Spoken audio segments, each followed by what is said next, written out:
Before losing 180 pounds, I felt like I had tried everything and I still couldn't figure out how to lose the weight. I kept on trying the new workout program or the new diet that I would find, hoping that this would finally help me lose the weight. What would always happen though was I would either not see any results or I would see results, but I'd burn out shortly after. It got to a point where I felt overwhelmed, confused, and like I was never going to lose this weight. Until finally I figured out what I'm going to be telling you about in this video. What I discovered was not a new method, but it was a way to apply and live a healthier lifestyle. I like to split fat loss into 3 categories: nutrition, activity, and mindset. So what you eat, what you do, and how you think. One of the biggest mistakes I made along my journey was assuming that if I fixed one of these things, it would make my entire lifestyle different and help me achieve my goal. But the truth about losing fat and keeping it off is adapting your lifestyle so all 3 of these categories are emphasized just by you living your life. And most importantly, making it sustainable. So let's talk about exactly how you can do that. Starting with nutrition, what you eat is probably going to make the biggest visual changes for you. But if you're anything like I was, you probably have no idea what you should be eating. Now, there are countless diets that you can try out, and they all have their own methodologies. But I want to tell you a little secret. All diets have the same intention, which is to reduce the amount of calories that you are eating throughout the day so that you are in a calorie deficit. You know, when you look at a nutrition label and you see that big number at the top, those are calories. We use calories to measure the amount of accessible energy that comes from the food that we're eating. It's also the same energy that your body uses to walk, digest food, and even process the information that you're seeing in this video right now. Pretty cool, right? But there's a catch. Think of calories like a balancing scale. If you eat the same amount of calories that you burn in a day, you will stay the same weight. But if the amount of calories that you eat in the day are higher than the amount of calories that you burned, you're going to hold onto those extra calories in your body in the form of fat. This fat is stored as energy for your body to use later on. And as you'd probably guess, when you eat less calories than you are burning in a day, you're going to use that fat that you've stored as energy to make up for the difference. People, when they hear this, usually have 2 questions. Number 1, how do I know how many calories I'm burning in a day?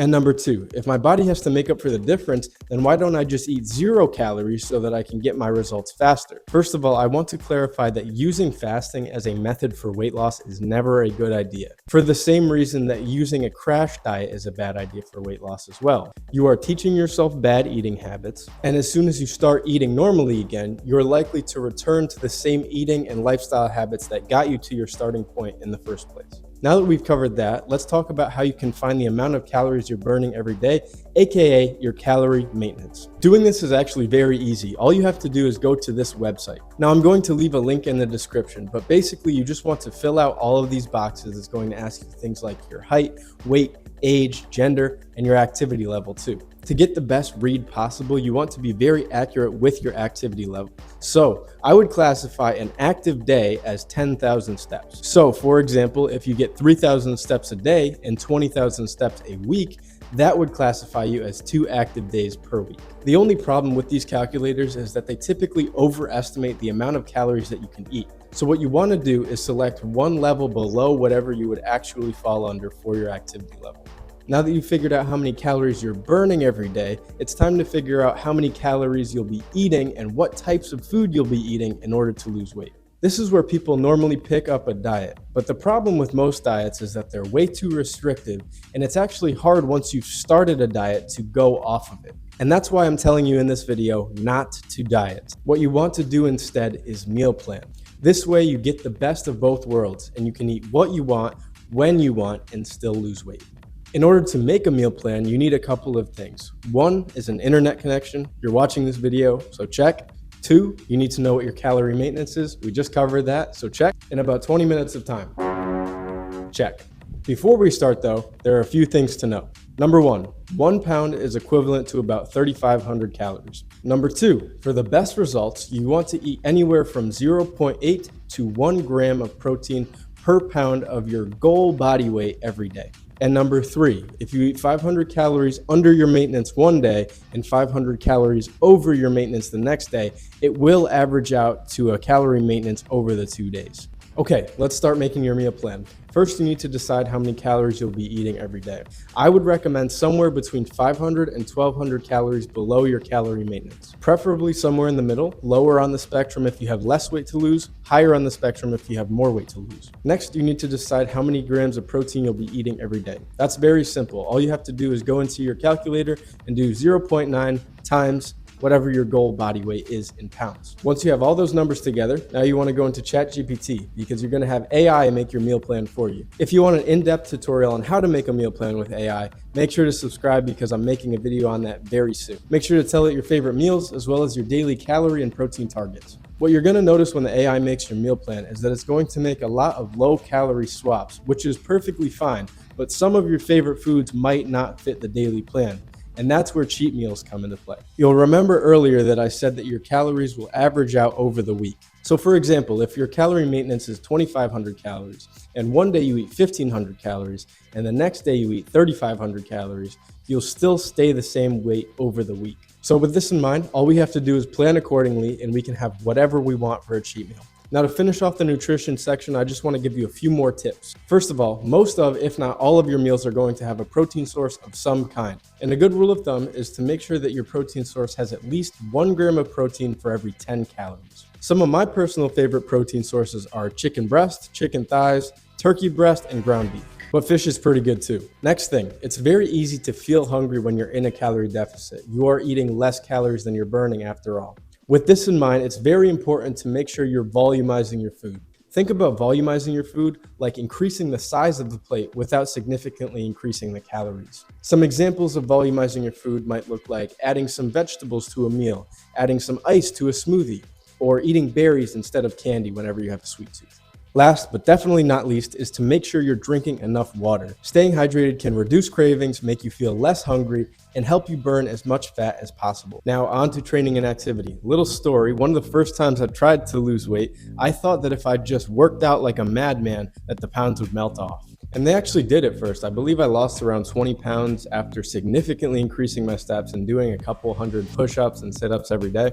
But eventually I gave up because I couldn't stick with this huge change that I had tried to make in such a small time, and I ended up gaining all the weight back plus some. The mistake I had made was overestimating the results I would get from just changing my exercise. So let's talk about what its real role is. While your activity is crucial for your health, the results that you're going to get towards fat loss for, let's say, an hour of training might not be as much as you think, and here's why. The concept that exercising causes weight loss comes from the fact that your heart rate is elevated while you're working out, and that leads to extra calories burned. That is true. The problem in this scenario is that we're trying to lose fat by reducing our calories, and working out can actually make you feel more hungry later on in the day. Therefore, the absolute best exercise that you can do for fat loss is something that's very low in intensity. That's why it's a much better alternative to set a daily step goal, and if you wanted to take a step further than that, you could set a weekly cardio target. To give an example of what that might look like, let's say it's 8,000 steps a day and 3 cardio sessions every week. Now the question becomes, which cardio should you do? And my answer is always going to be whatever your favorite form of cardio is. With that being said, here's a little bit of criteria to tell what is a good form of cardio from what isn't. A good form of cardio is something that will get you up and moving and elevate your heart rate slightly to the point where you could probably say a couple of words, maybe even a sentence, but not much more. Some of my personal favorite forms of cardio are incline walking on a treadmill, a low speed on the Stairmaster, or a medium resistance on a resistance bike. Honorable mention goes to swimming as well. Now let's talk about weightlifting. I know I just said that it's not going to get you results right away, but it is still very important for a couple of reasons. One, muscle actually burns more calories pound for pound than fat does. That means the more muscle you have on your body, the more calories you'll be burning by default. And number two, weight training while you're losing fat is a good way to signal to your body what you want to keep and what you want to get rid of, aka keeping muscle, getting rid of fat. Now we've got a lot more to talk about, so I'm going to give you a really brief weight training 101. If you do want a more in-depth video, just leave a comment and let me know. I'd be happy to make it. Weight training is actually really complex, and there's a lot of different methodologies telling you what you should and shouldn't do while you're weight training, but here are the key guiding principles that apply to any training philosophy. In order to get stronger and build your muscles, you need to do exercises that are challenging for you. That means lifting weights that are heavy and training close to failure. Ideally, you want to do somewhere between 4 and 15 repetitions per set, with the last 2 or 3 repetitions being noticeably slower than the first few.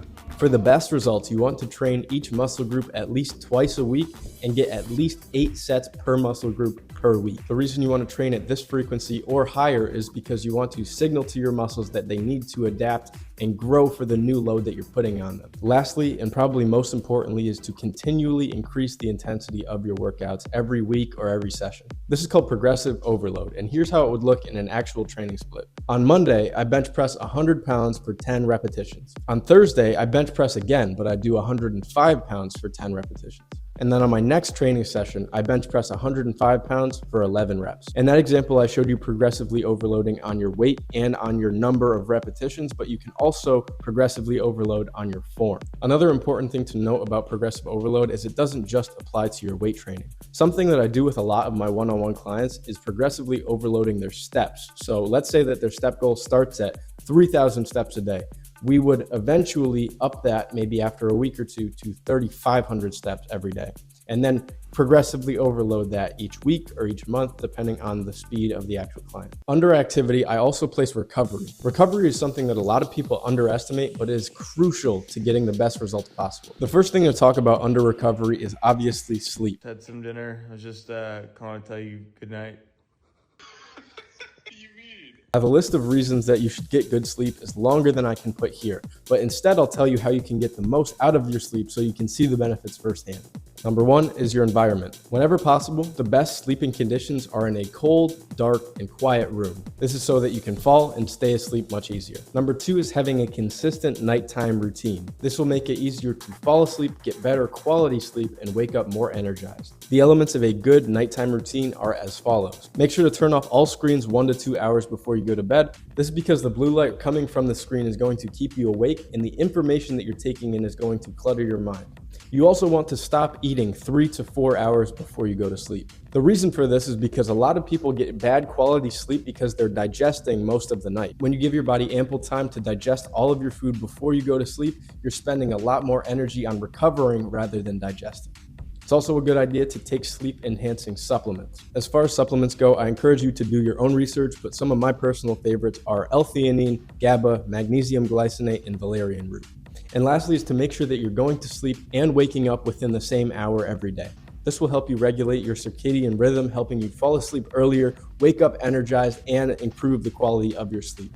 And number three is to make sure that you're avoiding all caffeine and stimulants before you go to bed so that you can get the best sleep possible. That's it for activity. Let's move on to mindset. All right, the last category is mindset. Now, this is the only one that can't be physically measured as far as your progress goes, but it is absolutely crucial to helping you succeed with your goals. Now, the biggest poison to any self-improvement journey is going to be doubt and self-limiting beliefs, and they will show up, so it's important that you're ready for them. What I want you to understand is that the only limit that you can have upon this journey is the one that you set within your own mind. So being aware of those limits is what will eventually set you free. You need to look out for thoughts that include, I can't, I'm not the type of person who, that's not possible, and realize that those are all self-imposed. Think of it like your mind is a castle and you're protecting it from outside attacks. All of these negative thoughts and assumptions are all attacks upon your mind, and that includes what other people say to you as well, even the people closest to you. What you want to do is try and cultivate the mindset of I can about absolutely everything in your life and embrace adversity and challenges. And if you get absolutely nothing else from this video, take this away. Whenever you think something is too difficult for you, but you do it anyways, you have just leveled up. And remember that this journey won't be easy. It's not supposed to be, but there's absolutely no doubt that it's 100% worth it. And allow that to carry you through every single hard day. Now here's the last mindset shift I'm going to leave with you in this video. Whenever you need to make a decision about your nutrition or your activity or even your mindset, think about how you'll feel in 24 hours about the choice that you made. You now officially know everything that you need to know in order to lose the weight. But one of the biggest challenges for most of the people who reach out to me for advice is that they don't know how to apply it to their life. So to end this video, I'm going to tell you exactly how to do it. Step 1, go back to the nutrition portion of this video and make your meal plan.